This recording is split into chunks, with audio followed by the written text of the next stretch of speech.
Hey, I'm James, and this is what we'll call an overview and impressions video of the Panasonic GH4. We'll go over my first impressions of the seemingly awesome camera and the reasons why you should buy it or maybe not buy a different camera.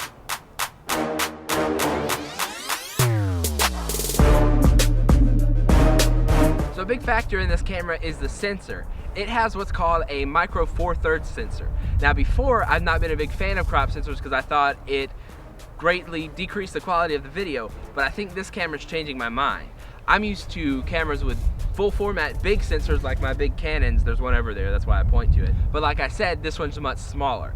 And what that means, the crop micro 4/3 is a 2x zoom. So whatever lens you have on it, double the focal length, and that's what you're shooting with. So we're shooting with a 50mm Rokinon right now, so it's actually a 100mm Rokinon. The next thing is the build quality of this camera. I'm very impressed by it so far. Everything feels very solid, and I really like all the buttons and knobs and dials. They all feel very solid and unbreakable. And I love how compact it is. As I said, I'm used to really big, and I love how compact it is. As I said, I'm used to really big Canons, but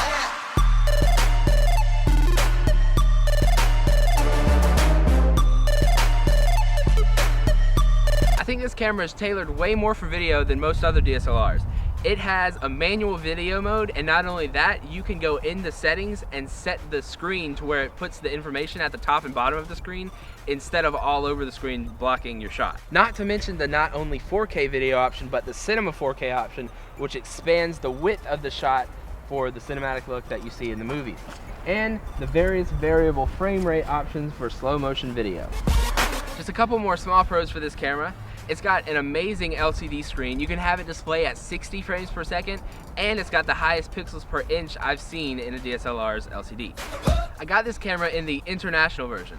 Now that just means it doesn't come with a warranty because it wasn't meant to be sold in the US, but that's okay for me because I have insurance on my equipment. Now the price was just $1,050, which is insane.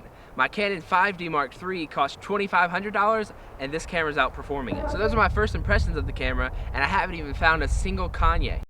I'm very excited to use this camera at a few weddings over the next month or so, and then we'll be back with a full review of it, and soon to come a review of the legendary Canon 5D I'm always mentioning.